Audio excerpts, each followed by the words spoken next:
Bonjour à tous, aujourd'hui j'ai envie de faire une vidéo pour parler de l'épigénétique. Alors je vais essayer de pas faire une vidéo trop longue, premièrement. Et deuxièmement, pourquoi l'épigénétique? C'est parce que, bon, forcément en étant étudiante supérieure, je me suis toujours un peu intéressée au sujet de la génétique et de l'épigénétique. L'épigénétique, ça fait 20 ans seulement que c'est une découverte avérée, on va dire, et que c'est utilisé en science comme une donnée sûre, quoi.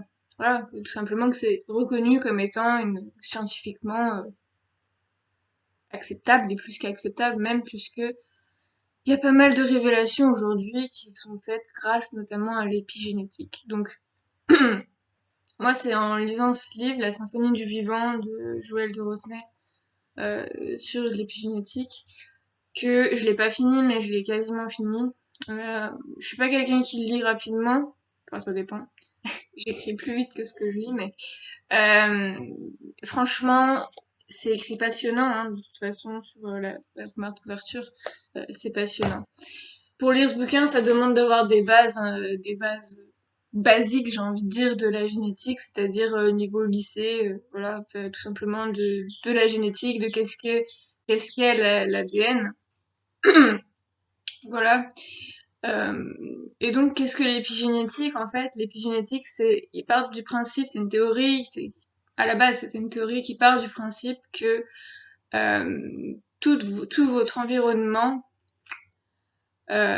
tout votre mode de vie, tout ce qui est social autour de vous, votre habitude alimentaire aussi, la façon dont vous avez été élevé et même dont vos parents, vos grands-parents ont été élevés, les traumatismes qu'ils ont vécus, c'est plus qu'une théorie, hein, mais c'est partir de ce postulat en disant que tout ce qui a pu impacter sur votre code génétique à un moment donné ou à un autre reste présent en vous. La deuxième partie de cette grande théorie, pour continuer d'expliquer, c'est en gros, puisque ça reste en vous, ça peut être déclenché à n'importe quel moment de votre vie. Donc, il y a des gènes que vous allez porter, que tout le monde porte, et qui vont par exemple ne jamais se réveiller. C'est des gènes dormants qui se réveillent à un moment donné de votre vie, parce qu'il y a eu un traumatisme, parce qu'il y a eu dans votre enfance ou dans votre, même parfois c'est dans d'autres générations, c'est des gènes qui se réveillent suite à des, des expériences désagréables souvent sociales. Mais l'épigénétique prouve justement euh, en expliquant l'apparition de certaines maladies chez des personnes qui étaient bien portantes et qui du jour au lendemain tombent malades ou gravement malades, l'épigénétique donc explique déjà ceci d'une première part, et surtout l'épigénétique montre aujourd'hui que en changeant les habitudes de vie, on peut prévenir cette modification génétique, justement ce gène. En fait, c'est pas une modification génétique, mais c'est ce gène qui se réveille en vous. On peut faire au mieux pour ne pas qu'il se réveille. C'est ce qui se passe, par exemple, dans des familles où il y a beaucoup de cancers, ou de génération en génération, il y a des cancers comme ça qui se suivent, par le fait de prévenir, grâce notamment à l'alimentation, grâce notamment à la méditation, grâce au sport, grâce à des aliments vraiment spécifiques, puisque par exemple dans l'estomac, dans notre estomac, oui, c'est le deuxième cerveau du corps, donc ça c'est vrai qu'aujourd'hui c'est prouvé, mais je pense que tout le monde le savait, hein. Enfin peut-être pas tout le monde, mais je pense que ça fait pas mal d'années quand même qu'on est au courant, et la médecine chinoise et tout ce qui est les courants taoïstes, tout ça, ils le savent depuis très longtemps. Euh, donc le ventre, c'est le centre de contrôle du corps humain, plus que le cerveau, en fait, parce que c'est lui qui envoie au cerveau les émotions.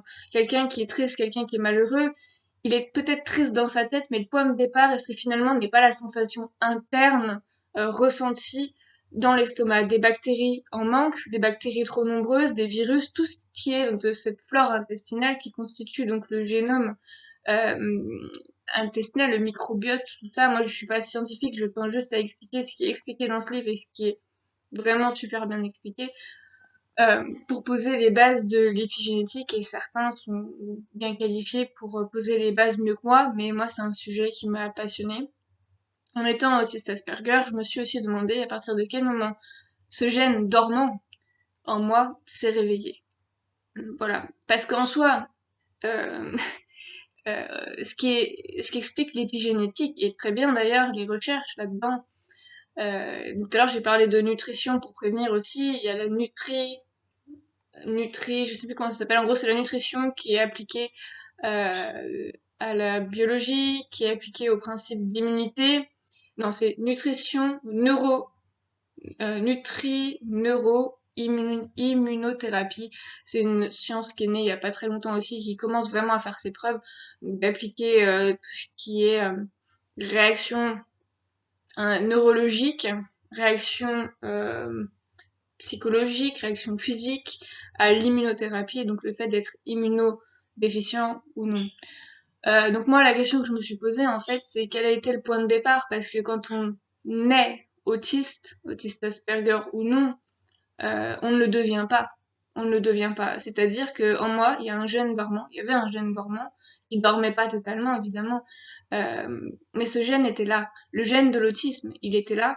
Alors attention parce que c'est-à-dire que pour l'autisme, ça a été prouvé plus ou moins, disons que dans, je crois que c'est plus de 9, 8 ou 10 cas sur 10, il y a des traces en termes génétiques de l'autisme. Pour les autres, c'est vrai qu'ils sont reconnus et classifiés en tant que personnes autistes, mais il n'y a pas de traces génétiques.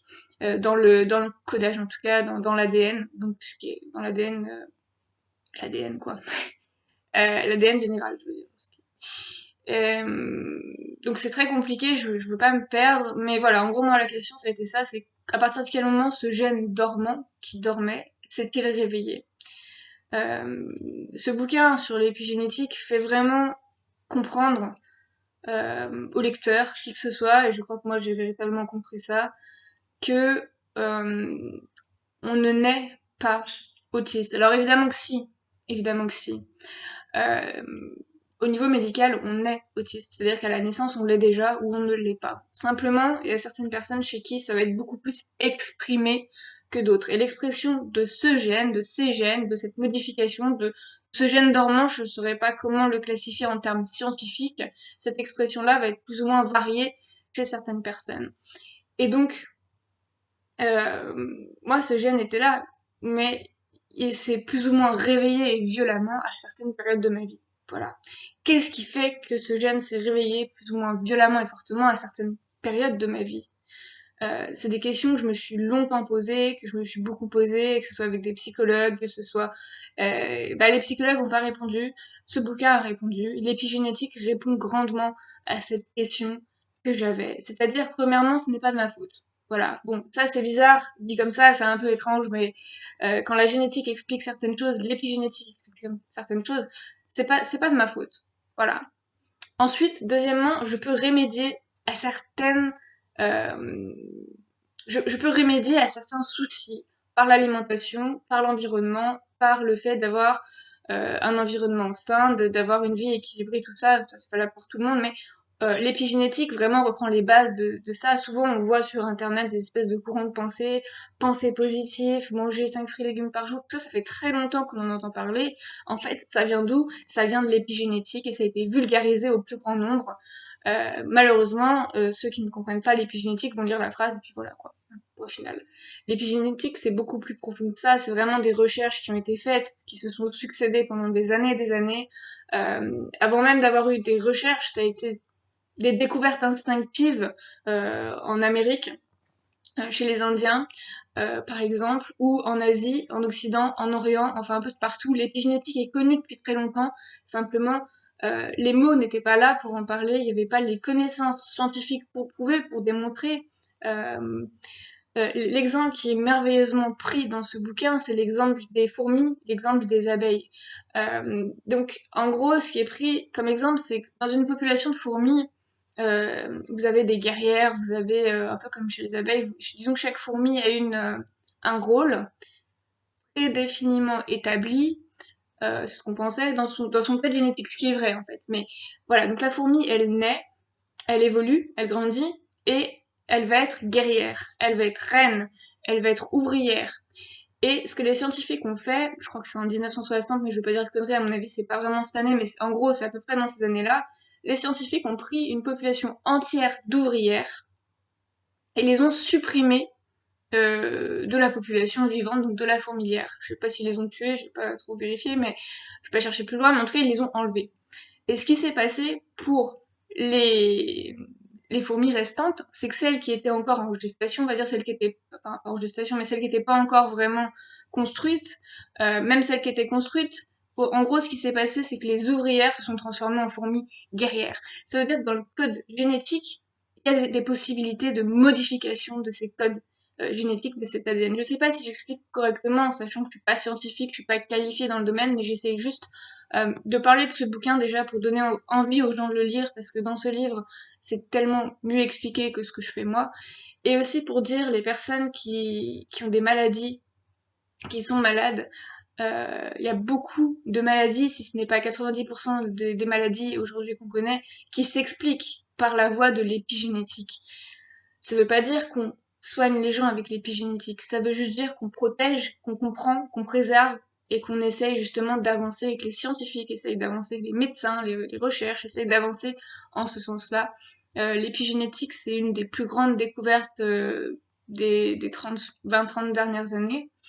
Et c'est vrai que ça apporte beaucoup de réponses à beaucoup de questions, et surtout ça apporte beaucoup de questions à beaucoup de réponses. Alors je sais pas si c'est vraiment clair ce que je viens de dire, mais c'est que quand vous avez une réponse à une question que vous aviez posée avant, cette réponse va engendrer une autre question forcément, parce que c'est le principe de la recherche en fait.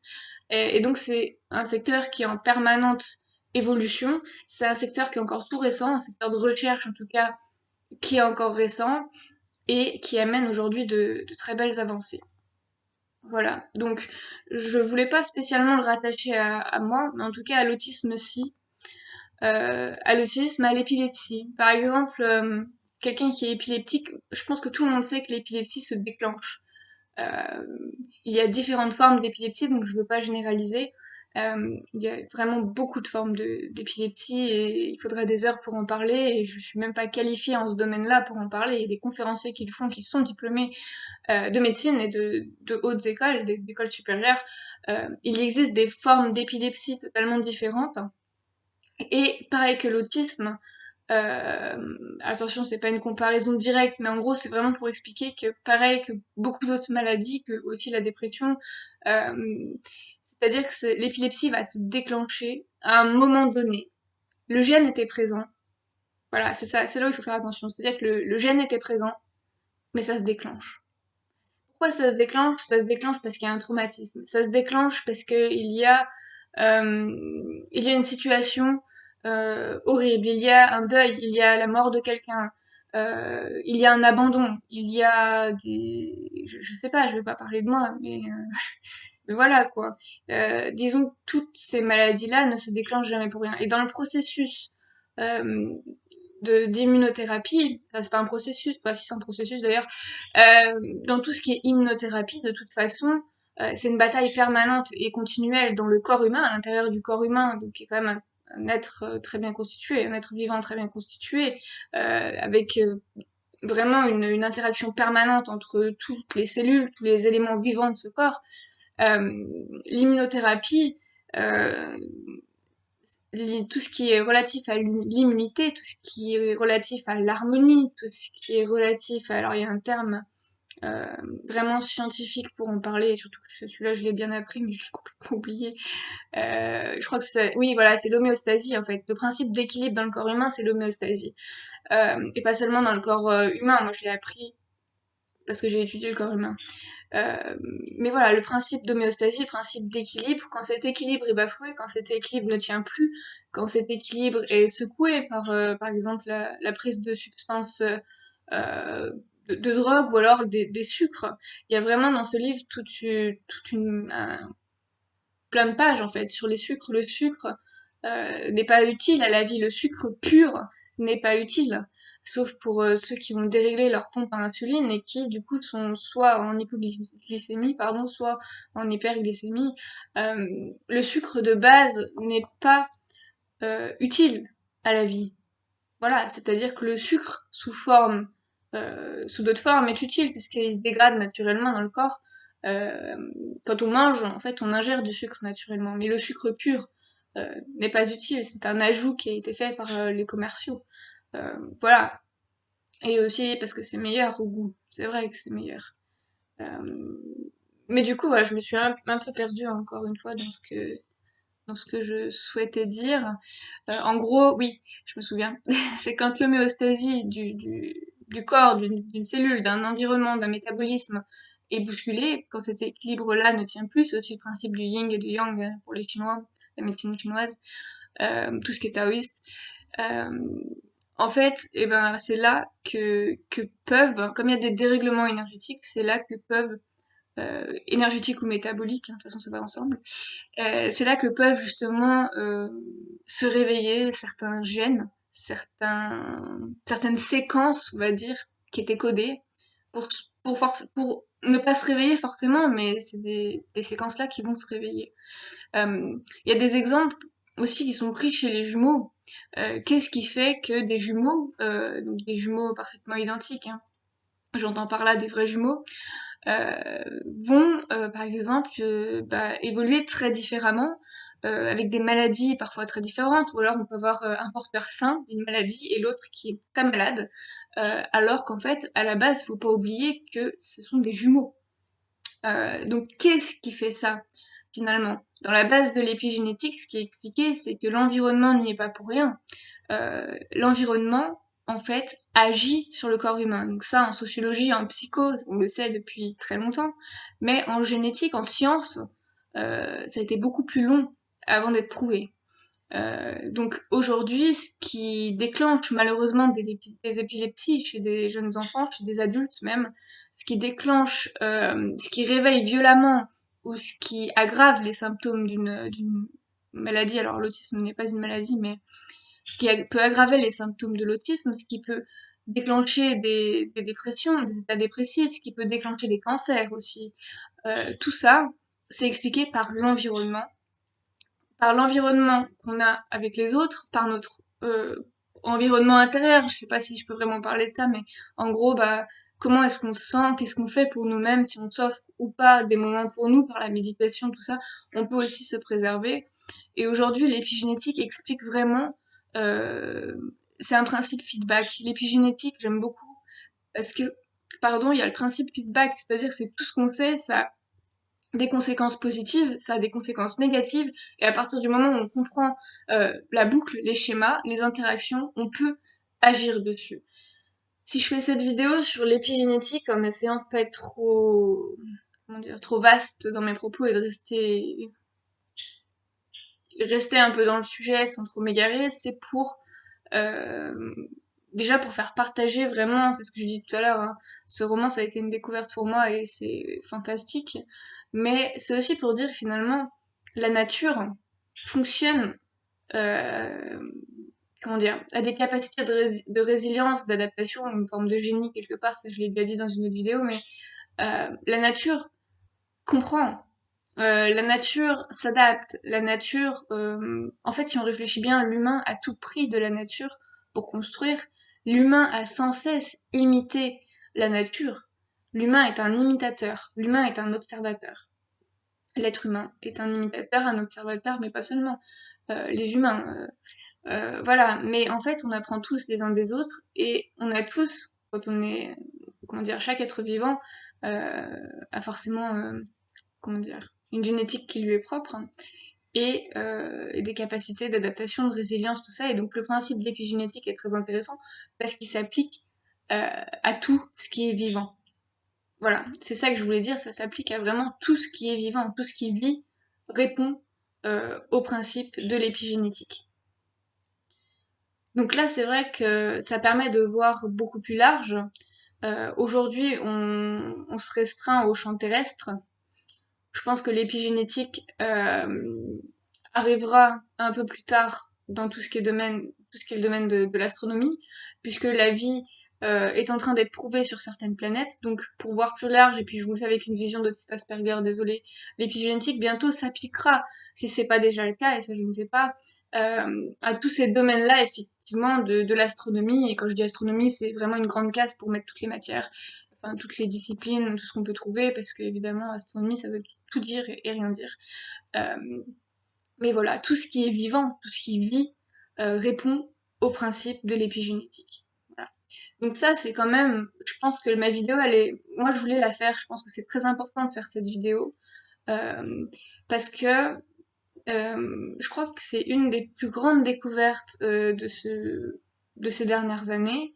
Euh, et déjà, je fais cette vidéo, j'ai un peu de mal avec le terme parent en ce moment, je suis désolée, mais c'est quand même pour ça que je fais cette vidéo, c'est pour dire à tous les parents de s'intéresser à ça. Évidemment, c'est encore, l'épigénétique doit être vulgarisée vraiment, pour que les enfants puissent le comprendre, pour que ce soit mieux, enfin plus accessible, on va dire, à une plus grande majorité. La génétique, l'épigénétique, on apprend ça à l'école. Moi, je pense que ça doit vraiment être vulgarisé, euh, et maintenant, quoi. C'est maintenant que ça doit être vulgarisé, c'est pas dans 10 ans, parce qu'on a souvent 10 ans, 20 ans, 30 ans de retard, surtout la France, hein, sur les découvertes. Enfin, pas sur les découvertes, mais du moins sur, sur l'explication des découvertes, sur l'éducation en France. Voilà, ça fait partie de l'éducation. Comment on éduque un enfant? L'éducation entre en compte dans le principe d'épigénétique aussi, parce que c'est l'environnement. L'éducation, c'est l'environnement. L'éducation, c'est les bases. La parentalité, c'est les bases de l'éducation d'un enfant. Et quand on se plante quelque part, et ben il y a des séquelles sur les générations futures. Ça, c'est un principe psychologique, c'est un principe sociologique et c'est un principe aussi épigénétique. Voilà. Euh, Par exemple, alors je vais essayer de trouver un exemple qui est pas trop compliqué, mais je sais pas, votre arrière-grand-mère. Bah, un exemple qui est très très très présent encore aujourd'hui, mais qui, alors c'est un exemple qui est assez compliqué, mais qui va vraiment s'expliquer, je pense. Euh, la Seconde Guerre mondiale, la Première Guerre mondiale, les grands-parents, donc ma génération, à moi, on a des grands-parents logiquement qui ont fait une des deux guerres ou qui ont subi une des deux guerres. Euh, je parle pour la France, mais aussi pour d'autres pays. Hein. Je pense voilà, aux autres guerres qu'il y a eu dans le monde, parce qu'il n'y a pas eu que la Première ou la Deuxième Guerre mondiale. Tous ces enfants-là qui ont grandi donc de la troisième génération, c'est-à-dire la troisième génération, la première, la troisième n'ayant pas connu la guerre, ayant entendu les récits des parents et des grands-parents de cette même guerre, euh, eh ben, il y a des traces génétiques, il y a des traces en termes d'épigénétique. Il y a des traces sociologiques, il y a des traces psychologiques, il y a des traces forcément. Donc ça, c'est à l'échelle, vraiment, c'est un exemple pour une plus grosse majorité, pour que beaucoup de gens comprennent. Par exemple, là, l'exemple du Covid, je parle pas du vaccin, mais ça va laisser des traces dans les gènes, c'est certain. C'est certain parce que ça va laisser des traces déjà en termes de stress post-traumatique. Ça va laisser des traces en termes sociologiques, en termes d'interaction sociale. Les dégâts vont être phénoménaux. Voilà. Et donc l'épigénétique l'explique et aujourd'hui, je pense que si je fais cette vidéo, c'est vraiment pour réveiller un peu les gens, dire la télé c'est très bien, moi j'ai rien contre la télé, mais voilà, il y a aussi des livres, il y a aussi des recherches, il y a aussi des bouquins de vulgarisation scientifique qui sont bien faits. Et maintenant, aujourd'hui, je pense que c'est vraiment le moment de comprendre tout ça. Parce que quand on comprend la génétique, quand on comprend, alors j'ai pas cette prétention de dire que je comprends la génétique, c'est très complexe, mais quand on comprend euh, les principes, en tout cas, quelques principes, quelques concepts, des fois c'est suffisant, hein, de la génétique, de qu'est-ce qui se passe dans notre corps, de comment on réagit, pourquoi on réagit comme ça, euh, comment les autres réagissent, pourquoi ils réagissent comme ça. Quand on arrive à comprendre ça, on se situe beaucoup mieux en tant que personne, dans son corps, on se situe beaucoup mieux dans sa situation personnelle, on accepte beaucoup mieux les décisions des uns ou des autres, des décisions qui parfois n'ont pas de fondement. On accepte beaucoup plus facilement parce que je dirais pas qu'on est supérieur, c'est pas une question de supériorité, c'est une question d'intelligence, c'est une question de d'intelligence au sens intelligence globale du corps, quoi. Les cellules ont une forme d'intelligence, c'est une question d'intelligence générale. Votre corps sait ce qui est bon pour vous. Si vous acceptez, si vous n'acceptez pas une situation, votre corps réagit à ça. Et, et même, Je dirais même que si vous réagissez mal, c'est votre corps qui réagit mal et vous qui subissez, inversement proportionnel ou égal. Donc effectivement, il y a une balance à avoir, il y a un juste milieu à trouver, comme partout, comme avec tout le monde. Et voilà, de toute façon, les extrêmes et les opposés ne sont jamais bons. C'est pour ça qu'il y a toujours ce milieu à trouver. Donc cette vidéo sur l'épigénétique, je la fais, mais j'invite aussi les gens à regarder par eux-mêmes hein, euh, des vidéos sur internet, des documents, bon souvent c'est en anglais quand même, mais il y a quand même il y a ce livre, hein, je dis, il y en a d'autres, il n'y a pas que celui-ci, euh, qui explique très très bien ce qu'est l'épigénétique, et bien mieux que moi. Voilà. Donc c'est vrai que dans mes vidéos je m'adresse souvent, alors j'ai fait pas mal de vidéos sur l'escalade sur une autre chaîne, euh, j'ai encadré pas mal d'enfants en escalade pendant 3 ans. C'est vrai que dans les vidéos que je fais, je me suis toujours un peu adressée aux parents, aux enfants, parce que ben on peut rien y faire. Et les enfants, c'est les enfants de leurs parents, et les petits enfants de leurs grands-parents. Hein. Et donc du coup, s'adresser à chaque enfant différemment, en comprenant ce qui a pu se passer, ce qui peut se passer, qu'est-ce que l'enfant attend, c'est une façon de propulser l'enfant, et donc qui un jour sera adulte, forcément, vers un avenir meilleur.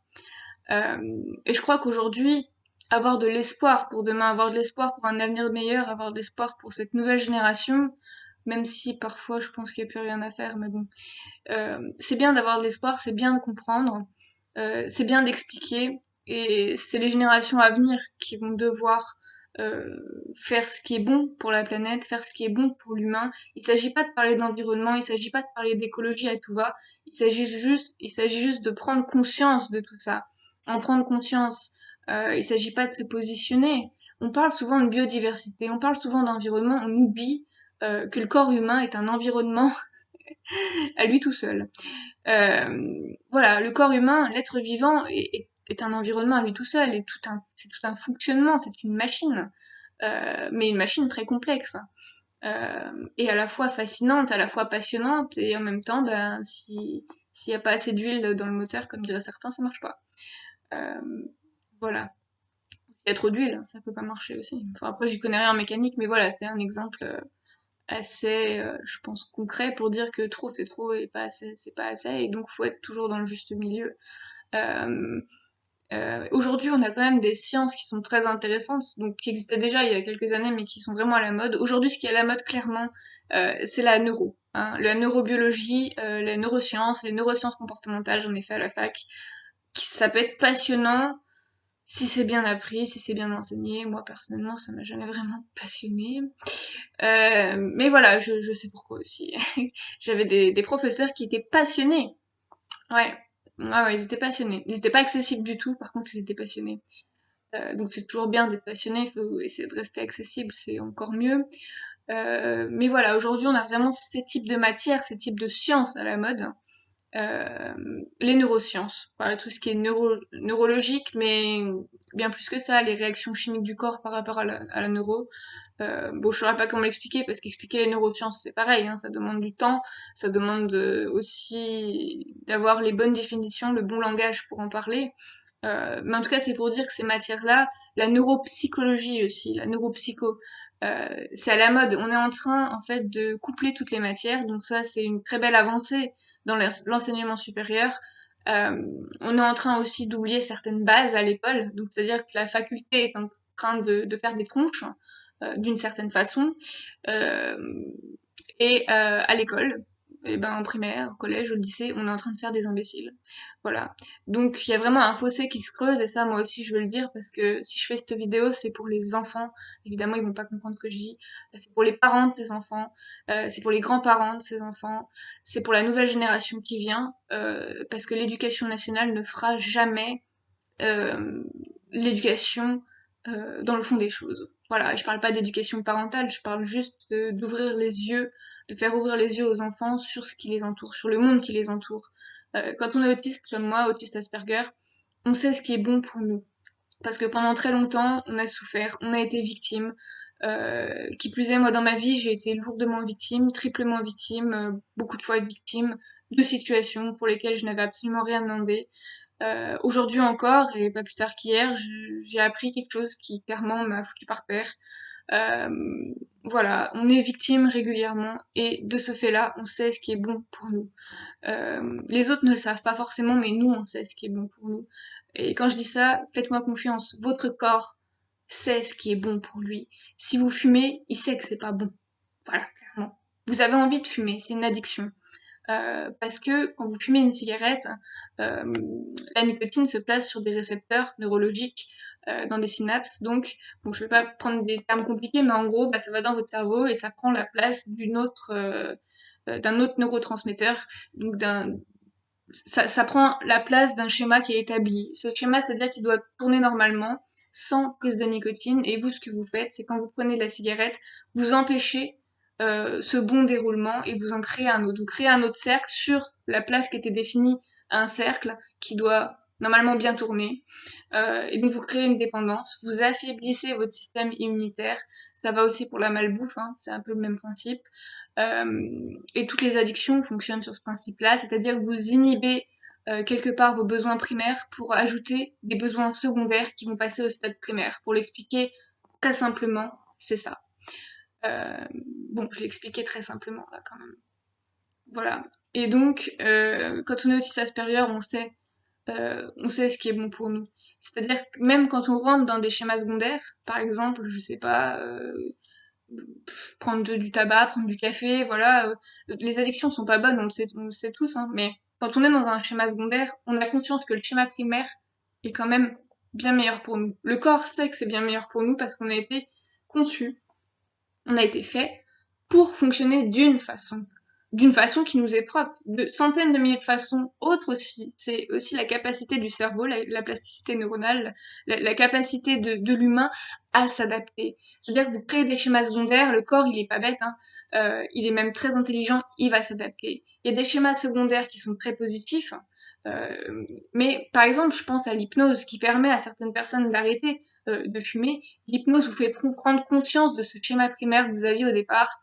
Et si ça ne marche pas, l'hypnose passe par d'autres chemins, pardon, et crée quelque part des schémas tertiaires, même si là je m'éloigne un peu de mon schéma, mais pour revenir à ce schéma primaire.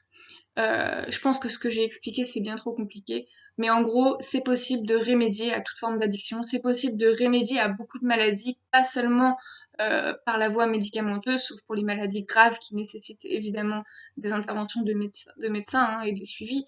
Euh, mais tout ce qui est de l'ordre de la psychologie, du développement personnel, qui est très à la mode, ça, développement personnel. Ça vient de l'épigénétique, hein, mais aujourd'hui, ça s'appelle développement personnel. Voilà, c'est en fait on a pris la neuro les neurosciences, on a pris tout ça, on a pris l'épigénétique, on a pris le mieux être, le mieux vivre et on a vulgarisé ça en développement personnel et puis avec des concepts, des hashtags sur Instagram, des life is life and I don't know. La vulgarisation scientifique aujourd'hui, elle se trouve là-dedans en fait, hein, dans la méditation et c'est très bien de méditer, dans le principe de yoga c'est très bien aussi, c'est plus qu'un principe, mais aujourd'hui on trouve beaucoup de principes plus que d'actions quand même chez les gens. Parce qu'il y a un phénomène de mode. Ce phénomène de mode devrait pas forcément exister, parce qu'en soi c'est ce qui est bon pour nous. Alors c'est pas forcément une mode d'être en bonne santé, même si à la rigueur les phénomènes de mode créent aussi des phénomènes de groupe. Euh, donc là, je fais de la socio. Excusez-moi, des fois, je suis une tronche et je sais pas faire autrement. Euh, mais voilà, vraiment, ce que je tiens à dire, j'essaie de pas me perdre. Ce que je tiens à dire, c'est que l'épigénétique, c'est vraiment ce sur quoi je voulais axer aujourd'hui. Bien sûr, c'est pas le seul domaine qui est très important à l'heure actuelle. Mais l'environnement, la société a besoin de comprendre ça, a besoin de comprendre l'épigénétique. Les sciences évoluent grâce à l'épigénétique, pardon, toutes les formes de sciences. L'humain euh, se comprend de mieux en mieux. L'humain comprend les autres de mieux en mieux. Et pourtant, aujourd'hui encore, on voit des questions de racisme, on voit de l'homophobie, on voit des situations familiales, professionnelles absolument alarmantes, absolument ahurissantes, et on se dit mais comment ce genre de choses là comme ça peut exister en 2021, aujourd'hui, 2021, ouais. On se demande comment c'est possible, forcément. On peut que se demander On se dit, mais ces gens-là, ces gens qui agissent à côté, ces gens qui ne comprennent pas, euh, c'est pas un jugement vraiment, mais c'est juste que moi je comprends pas, quoi. Il y a des fondements solides normalement, euh, de respect, de bienséance, de bienveillance, d'entraide, d'écoute. Chacun a son caractère, chacun a ses particularités. Certains sont des vraies têtes de mule, moi aussi je suis une tête de mule. Euh, mais quand même, on doit tous avancer normalement un peu main dans la main. Il s'agit pas de dire tout le monde est mon ami. Il s'agit pas de dire le monde est noir aussi, hein, c'est un juste milieu. Il s'agit juste de dire, bah maintenant voilà quoi, il faut avancer. Moi, c'est toujours des messages d'espoir que j'essaye de donner. Euh, Parce que déjà, l'espoir, ça fait vivre, hein. Vous enlevez l'espoir à quelqu'un, il est mort. Voilà, clairement. Et je sais de quoi je parle. Je sais de quoi je parle. Donc, quand on vous enlève l'espoir, eh ben, il faut trouver l'espoir ailleurs. C'est tout. Il n'y a pas d'autre choix que de vivre à l'heure actuelle. Et je dis ça comme si c'était, comme si c'était, je sais pas pourquoi je dis ça, mais enfin, si je sais, mais il n'y a pas d'autre choix que de vivre parce que la planète, elle est là, parce que les gens autour de nous sont là, et parce que surtout, même si moi personnellement je veux pas d'enfant et ça changera pas, je crois que ma génération, la génération avant peut-être, la génération après, enfin tout ce qui vient quoi, tout ce qui arrive, c'est ces générations-là qui vont nous sortir de tous ces mauvais pas que l'humanité a fait, mais dans chaque mauvais pas il y a aussi beaucoup de choses à apprendre. Donc voilà, j'ai une vision très large des choses. Donc je vais m'arrêter là pour cette vidéo, mais vraiment ce que je conseille, c'est l'épigénétique. Je conseille vraiment aux jeunes qui sont intéressés par ça, qu'ils aient des enfants ou non d'ailleurs, hein, des jeunes qui se posent des questions, des jeunes qui comprennent pas tout, des jeunes qui se sentent pas bien par moments, aux dépressifs, aux perdus, aux paumés comme moi parfois, de lire tout ce qui est relatif à la génétique, à l'épigénétique, parce que ça n'explique pas tout, mais ça explique quand même beaucoup. Euh, voilà, de lire vraiment, de s'intéresser à ça, de s'intéresser aux sciences, de s'intéresser à l'humain, de s'intéresser à tout ce qui est vivant. Euh, voilà, je pense que si chacun s'intéressait un tout petit peu plus au vivant, chacun irait un tout petit peu mieux et la Terre irait un tout petit peu mieux aussi. Voilà. Mais bon, il y en a qui préfèrent l'économie, pourquoi pas, c'est bien, c'est très intéressant l'économie, mais le principe d'économie, si on réfléchit, il est basé sur d'autres principes que l'humain applique depuis très longtemps, et notamment des principes sociologiques et psychologiques. Euh, donc je vais m'arrêter là, mais en fait, j'ai tellement à dire que... Voilà. Merci à tous d'avoir regardé, et à bientôt pour une autre vidéo.